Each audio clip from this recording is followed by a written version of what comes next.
معافی کی باتیں کرتے ہو اور معافی تم مانگو.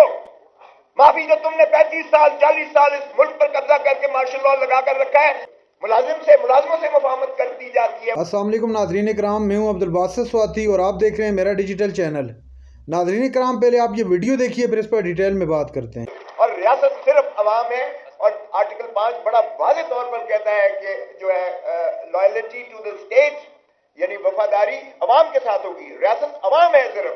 میں حیران ہوتا ہوں ریاست کی بات کرتے ہیں. وہ مقتدر حلقہ جو ہے وہ خلائی مخلوق ریاست بن چکی ہے, یعنی مماثلت انہوں نے پاکستان کو ٹیک اوور کر لیا ہے. خدا کا خوف کرو بھائی, آپ ملازم ہو, آپ ادارہ بھی نہیں ہے, اور ملازم جو ہے وہ جو یعنی مالک ہے وہ اس پر حاکمیت کر رہا ہے. یہ بھی عجیب بات ہے. اور وفاداری جب آئین کی ہے, تابعداری آئین کی ہے اور قانون کی ہے آرٹیکل 5 میں, اور وفاداری ریاست کی ہے عوام کی ہے. یہ ہر ایک پر لازم اور واجب ہے, چاہے وہ آدمی چیف ہے, چاہے وہ چیف جسٹس آف پاکستان ہے, چاہے وہ صدر پاکستان ہے, چاہے پرائم منسٹر ہے, چاہے کوئی بھی ہے, اس پر واجب اور لازم ہے. تو پھر آپ دیکھیے گا کہ آپ نے تو ٹرانسفارم کر کے رکھ دیا ہے, اس کی حیت بدل کے اور بگاڑ کے رکھ دی ہے.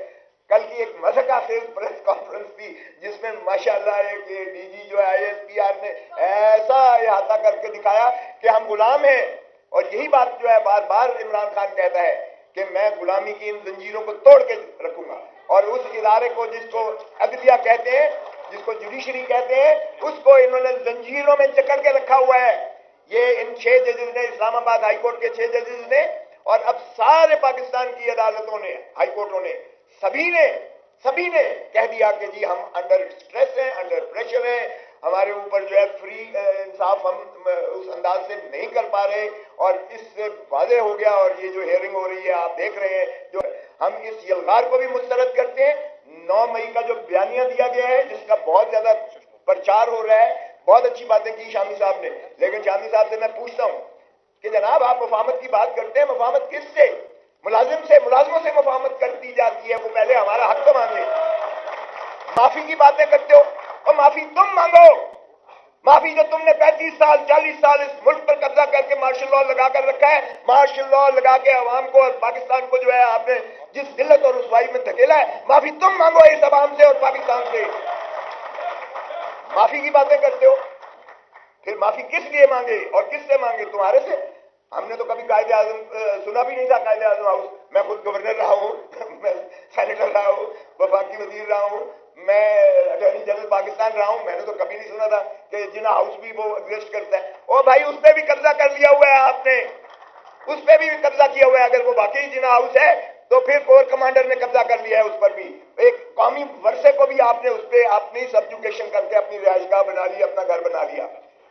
باقی چیزیں کہہ دی گئی ہیں, میں اس لیے دہرانا نہیں چاہتا نہ آپ کے درمیان باقی زیادہ دیر. لیکن آج جو تشدد, میں لاہور سے سیدھا آ رہا ہوں, آج جو تشدد کیا گیا ہے وکلا پر, پرامن وکلا کا احتجاج تھا لاہور میں.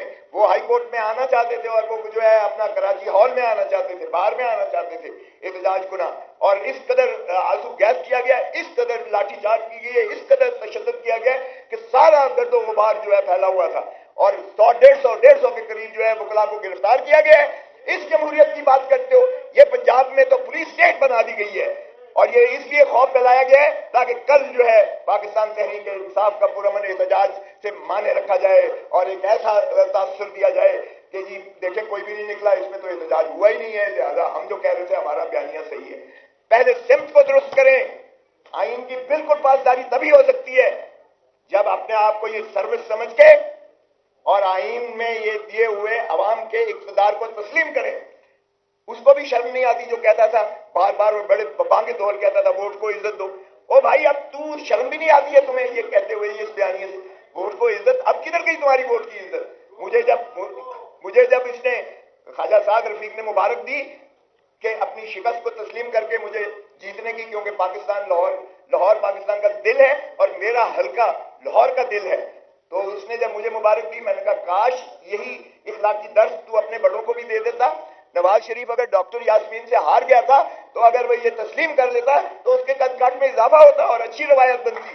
اگر شہباز شریف ہارا ہے لاہور سے, کیونکہ مجھے پتا ہے کہ لاہور سے ایک سیٹ مسلم لیگ نون نہیں جیتی ہے, جو کہتے تھے لاہور ہمارا گڑھ ہے, اور شرم آنی چاہیے خواجہ آصف کو جو کہتا تھا کوئی حیا ہوتی ہے کوئی شرم ہوتی ہے, اب اس کو خود اس کے الفاظ دہراتا ہوں کہ بھائی تم ریحانہ ڈار سے ہارے ہوئے، اتنی بری طرح سے ہارے ہوئے، اور تم آج وفاقی وزیر بنے بیٹھے ہو، اور گھس بیٹھیوں کو پہلے نکالے تو صحیح، اگر ہمارے ساتھ بات کرتے ہیں پہلے ہمارے عوام کے اقتدار کو تسلیم تو کریں، ریاست کی تعریف پر عمل تو کریں، ریاستی اداروں کو جو ہے ان کے مقتدر ہونے کا جو احساس آئین نے دیا ہے وہ پہلے بحال تو کرو اور پھر بات کرو ہمارے سے، وگرنہ آئین میں ہر چیز لکھی ہے، خاکم بدہن، ہم نے کوئی مشرقی پاکستان سے سبق نہیں سیکھا، اور اس میں بھی یہی چیزیں دہرائی گئی، ہم نے مینڈیٹ عوام کا ماننے سے انکار کر دیا، ہم نے دھتکار دیا جس کو 160 جو ہے سیٹیں ملی تھیں، اور ہم نے جو ہے وہاں مسلط کیا جبری، اور اس کا نتیجہ ہم نے دیکھ لیا۔ خاکم بدہن مت دہرائیے وہی جو ہے شاخسانہ، آپ اسی کو غلطی کو دہرا رہے ہیں، آپ عوام کو پھر دھتکار رہے ہیں، عوام کی غیظ و غضب سے ڈرو اور ہمیں مت ڈراؤ۔ جس طرح کہا گیا میرے اوپر قاتلانہ حملہ کیا گیا، میرے بیٹے پہ گولیاں ماری گئیں، میرے بیٹے کو گرفتار کیا گیا، مجھے گرفتار کیا گیا، تم اور کیا کر سکتے ہو؟ گولی مار سکتے ہو نا، مار دو، یہ اللہ کے ہاتھ میں ہے جان، یہ اللہ کے ہاتھ میں ہے، تم نے بھی ایک دن اللہ کو جان دینی ہے۔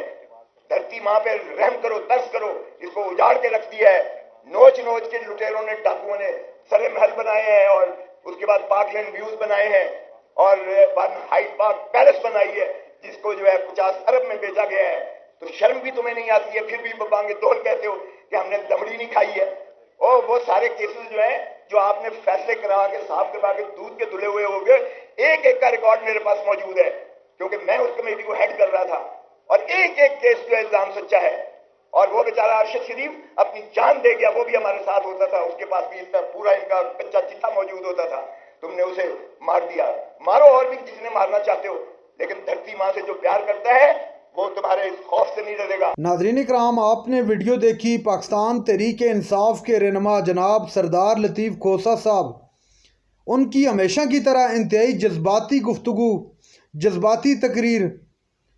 آپ جانتے ہیں کہ کل جو D G I S P R صاحب نے پریس کانفرنس کی، اس پریس کانفرنس کے بعد پاکستان تحریک انصاف نے ایک انتہائی سخت قسم کا رد عمل دیا، اس پر بہت سارے اراکین اسمبلی اور اس کے علاوہ جو پارٹی کے دیگر امیدواران ہیں پاکستان تحریک انصاف کے، انہوں نے اپنے اپنے ریمارکس اس پہ دیے، انہوں نے اپنا ریئیکشن دیا اس پریس کانفرنس پہ۔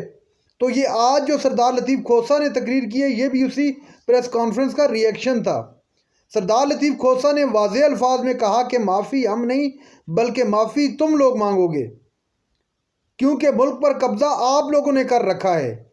ناظرین اکرام، سردار لطیف کھوسہ نے ماضی کے اندر ایک تقریر کی تھی، انتہائی سخت تقریر کی تھی، اور سردار لطیف کھوسہ نے اس تقریر میں کہا تھا کہ میں جانتا ہوں کہ میری یہ تقریر ٹی وی پر نہیں چلے گی، مجھے بند کر دیں ٹی وی پر، مجھے نہیں ضرورت ہے ان تقریروں کی، اسکرین کی جس پر آپ مجھے نہیں دکھانا چاہتے۔ اور سردار لطیف کھوسہ نے آج بھی انتہائی جذباتی انداز میں اپنا واضح موقف، اپنی پارٹی کا موقف سب کے سامنے رکھ دیا۔ ناظرین اکرام، یہ تھی آج کی ہماری ویڈیو۔ چینل پر جو نئے چینل کو سبسکرائب کر لیں۔ اگلی ویڈیو تک کے لیے اللہ حافظ۔